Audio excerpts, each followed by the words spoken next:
Good morning. I'd like you to raise your hand if you've been to a formal E3 Alliance Central Texas Education Profile event. Not just any data event, but the Central Texas Education Profile event. Okay, so raise your hand if you've not.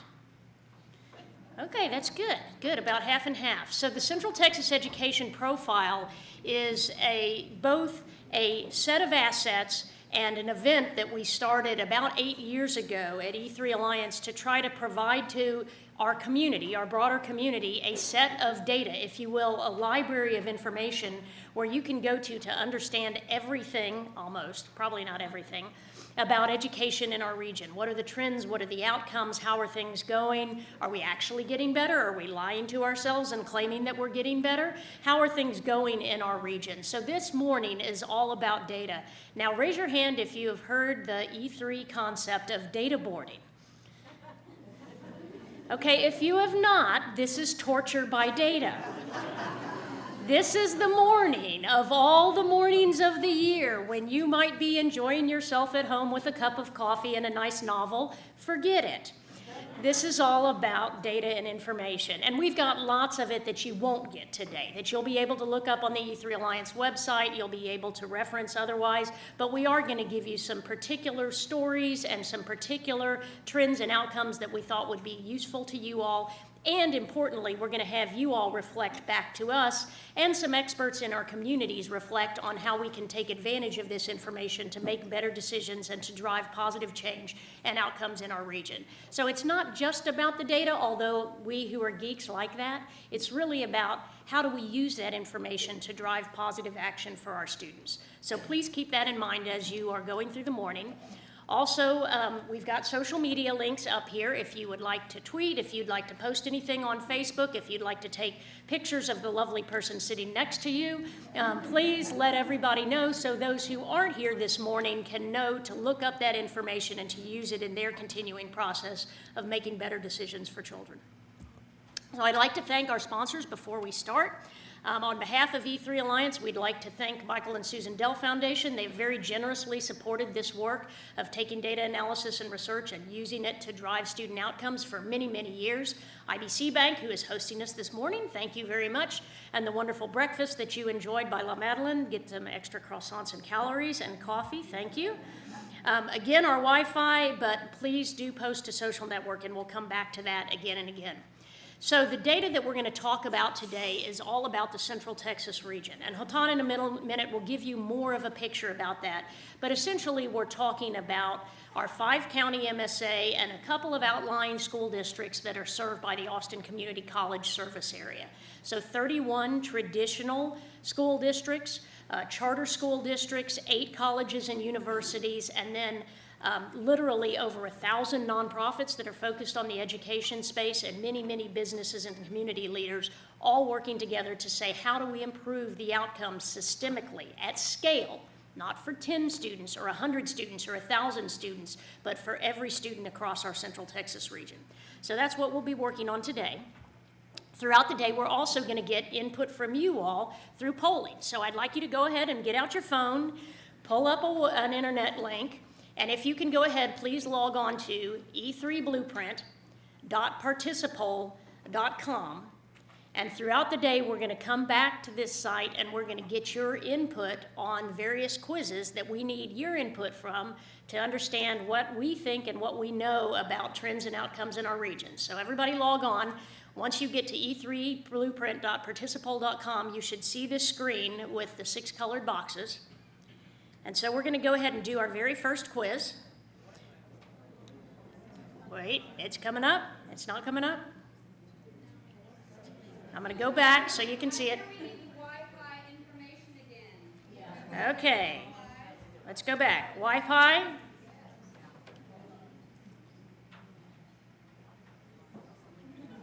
If you can't get it through cellular, we made it as difficult as possible to make sure if you're paying attention.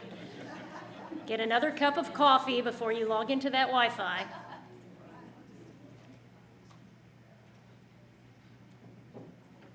Okay, those of you who are fast can go ahead and send a tweet right now while we're waiting on the others to log into the Wi-Fi.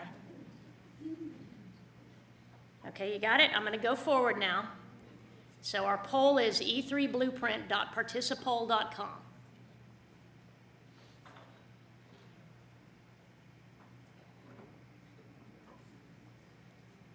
Okay, so the room is quiet, so I'm going to let you try your first poll. If we look across that entire Central Texas region, not one school district, not one area that I told you about, what is the percentage of students in our region who are considered low income, who qualify for federally free and reduced lunch programs? So A, B, C, or D, 17%, 35%, 47%, or 64%. You can see over in the right-hand side, we've got about 40 people who have voted so far. I know there are more than you here. We should get over 100 votes here. 17%, 35%, 47%, or 64%. If you've seen me do quizzes before, there's an easy way to guess this one. No hands? Vicki says no hands. Okay, we're slowing down. Get your responses in because I'm about to move it forward.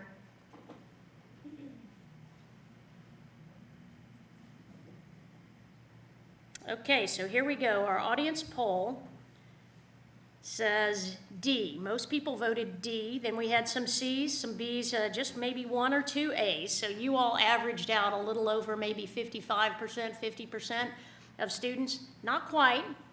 I will tell you that this is the one we made easy. They're probably not all easy, but if you always vote C on a multiple choice test, you will be where 90% of the American human populace is. In this case, C was the right answer. 47% of our students, just under half of our students in the Central Texas region qualify for free and reduced lunch programs. But the interesting thing is that our population experts and our school district experts will tell us is that while that population of our low-income students traditionally has been very focused on the inner city urban areas, the East Austin, Del Valle, Manor kinds of areas, and that's still true, that's where our largest populations are, the concentrations are moving outwards. What we are seeing is that more and more there is a suburbanization of poverty as there is, it's hard for families to afford to live in the center city, and they're moving out to where they don't necessarily have services available. So there are many, many issues associated with this. But right now, about half of our students are on free and reduced lunch programs. So we're going to go ahead and I'm going to turn it over. We are going to come back to the quizzes throughout the day, so keep that logged in on your phone. But I'm going to turn it into our Research and Data Analytics Director, Simon Tidd, who's going to give the background on data for today. Thank you, Simon. Thank you. So good morning. Good morning. So I was talking to one of my colleagues a little earlier, and she said she hadn't seen some of this content since graduate school, which has probably worried half of you now. But then again, she's also an historian, so that's probably worried the other half. So we'll try not to do too much damage going forward. So all of us see representations of data in one form or another every day. So much so that for many of us, reading this information happens almost automatically. It is rare for us to take a step back and consider how meaning is conveyed in charts and graphs, infographics, and maps. My goal over the next few minutes is for all of us to collectively take that step back and think through how meaning is conveyed through data. To do so, we'll begin a long time ago and very far away. Saussure. Who's heard of Ferdinand de Saussure? I heard 1, 2. All right, this is going to go brilliantly. So come back with me to 1857 in Geneva. Ferdinand de Saussure was born. He studied at the universities of Geneva, Leipzig, and Berlin, specializing in Indo-European languages.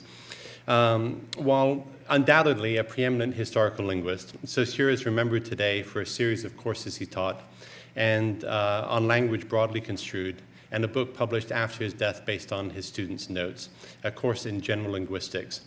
At a time when many of his contemporaries were focused on the minutiae of the evolution of particular languages, Saussure was also interested in how meaning is carried through language, a field that would become known as semiotics.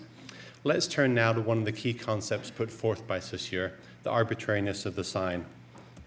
Or, as I like to remember from our friend's Ace of Base, I saw the sign, it opened up my eyes, I saw the sign.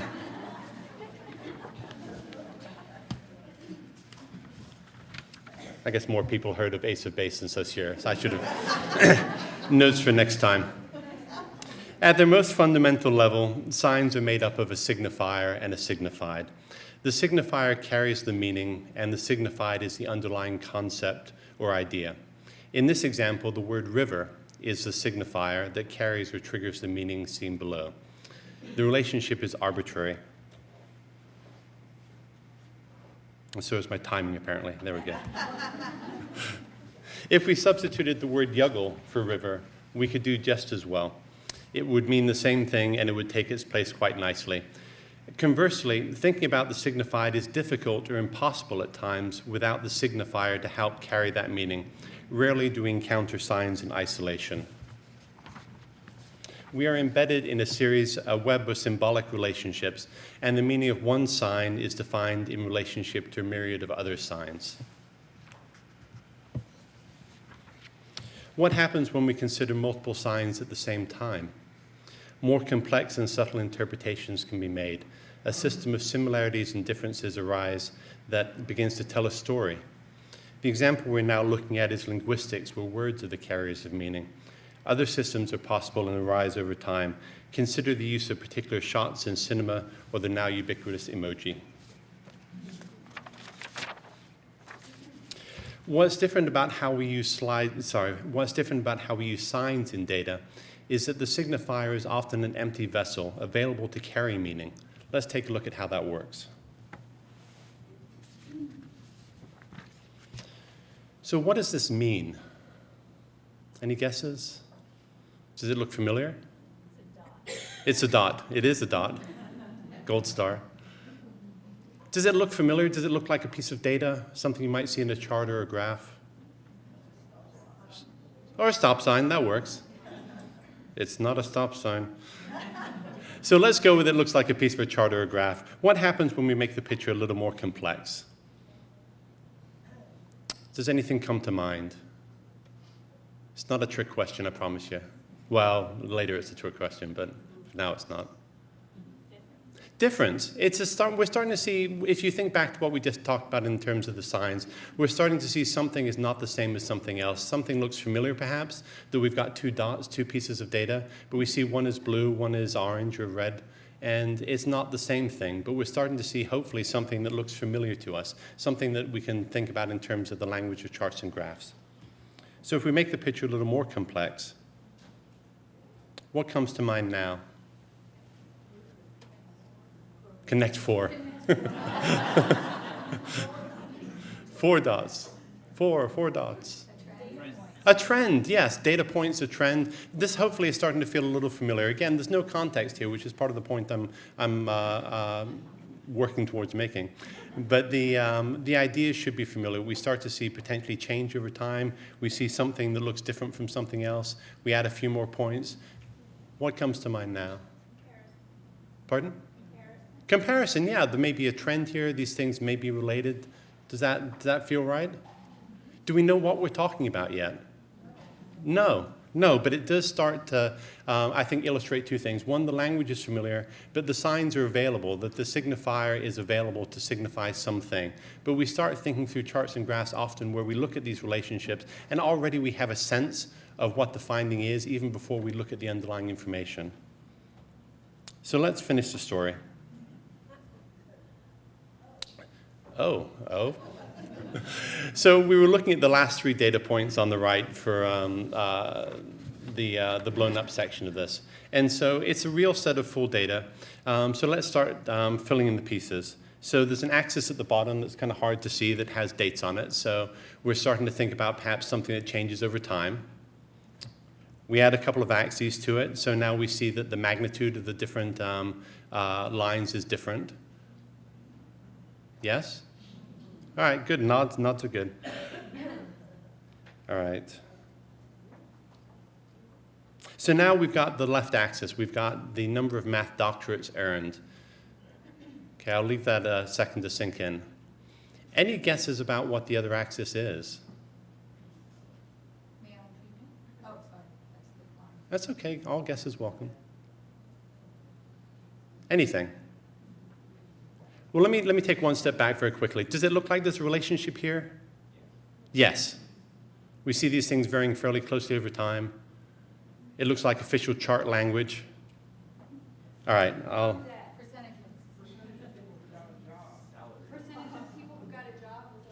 Yeah, salaries.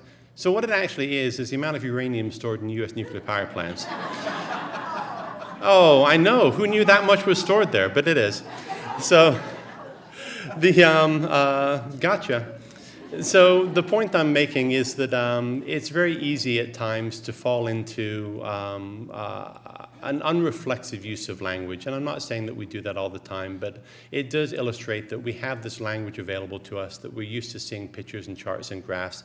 And it's easy to think that because it's on a piece of paper, because it's using a language that's very familiar, that the relationship is true. And I'm not saying that the very, very bright folks in this room do that, but it is useful to remember that as we start reading through this language, that it really is a language that is familiar at one level, but also requires some unpacking. And so it also reminds us at base that correlation is not causality, that just because we see a relationship in the data does not mean that there is a causal relationship there. So I'm going to finish with something that isn't a trick. So how many people would agree that this relationship is true? That greater mobility is related to lower graduation rates? Let me see a show of hands. Who thinks this is true? Okay, probably about 70% of the folks.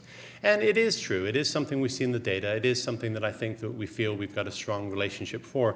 But I'm going to just end with this slide before I turn it over to Khotan, that even within that context, we see a lot of subtlety, a lot of areas where we can dig deeper. The data by itself is often multivalent, multiple levels. And so here we can see that you can dig further into looking at both graduation rate, mobility, and income, and perhaps come up with a more rich explanation of what's going on. So I will now turn it over to Khotan, who's going to talk through, where's she gone? There she is. Who's going to talk through some more information about the region. Good job. Good morning, everyone. Sorry, KUT is just setting up right now. I'm Khotan Shahbazi-Harmon.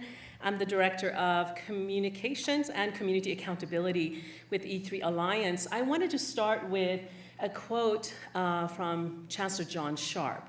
He reminds us that our state is so blessed with so many resources, from oil to land to cattle, but the most important resource, of course, are the students who are sitting in our classrooms.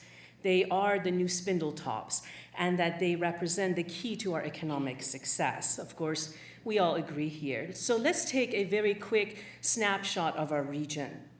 Central Texas school districts that we're going to be focused on today are within 5 counties and 31 independent school districts. And we have 504 schools. We are 8 universities and higher eds.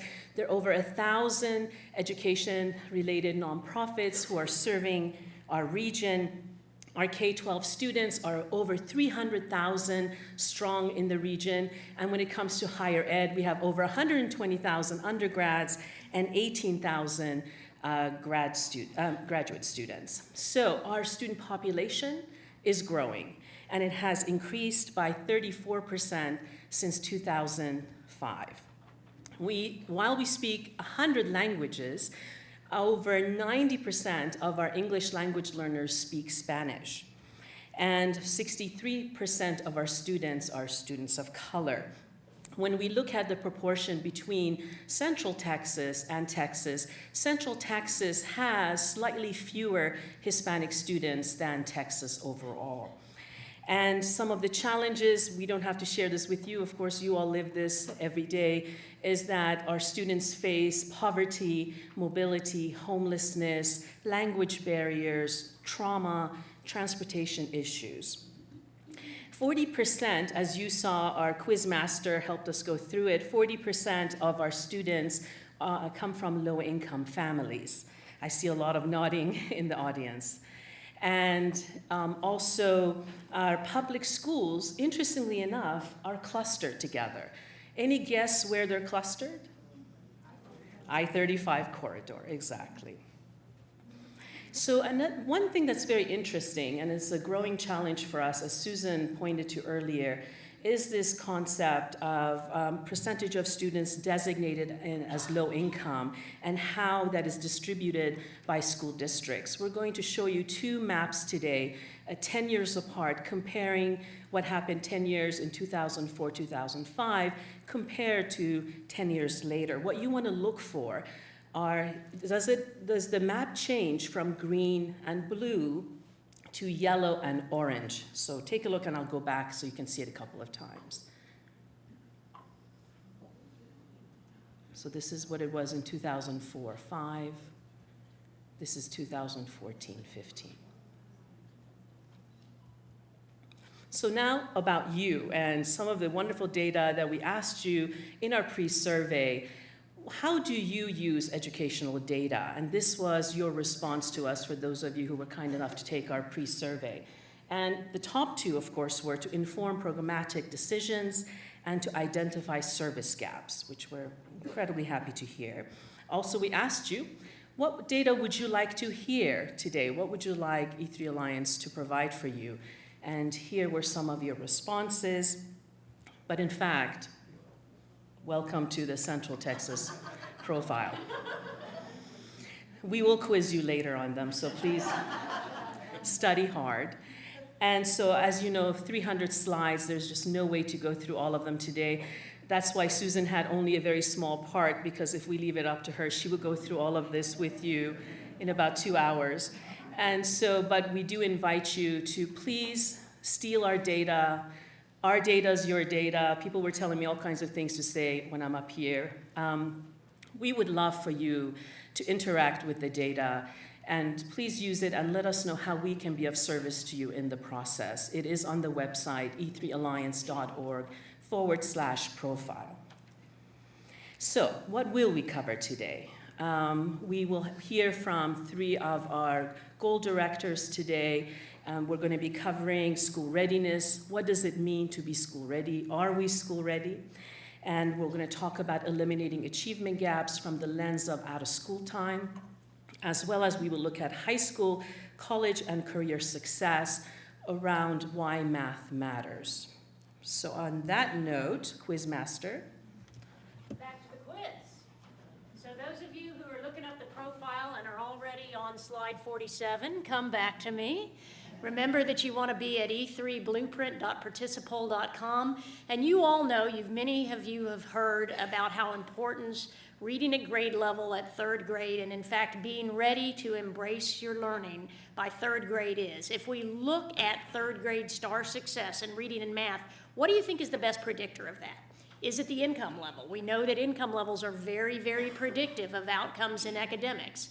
Is it your ethnicity? Is the language spoken at home? Is it kindergarten readiness? Now, the answer might be C, but when I told you to only always vote C on a multiple choice test, we are going to mix it up, so just a hint there. So what do you think is the best predictor? We've got over 50 answers. Go ahead and put your answer in if you're going to. What's the best predictor of 3rd grade success?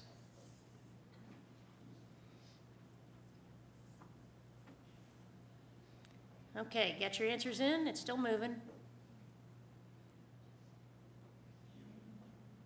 Let's go to the answers. What you all said was D. Interestingly, you must know that Laura Koenig is coming up next. Laura is our director of school readiness and focuses on this every day, but this is new information where we've been able to now, throughout the Central Texas region, collect kindergarten readiness data for long enough to know that it is a much stronger predictor of 3rd grade success than your income, than your ethnicity, than the language spoken at home, than any other demographic factor. So in fact, the answer is kindergarten readiness, and our kindergarten readiness expert is here, Laura Koenig.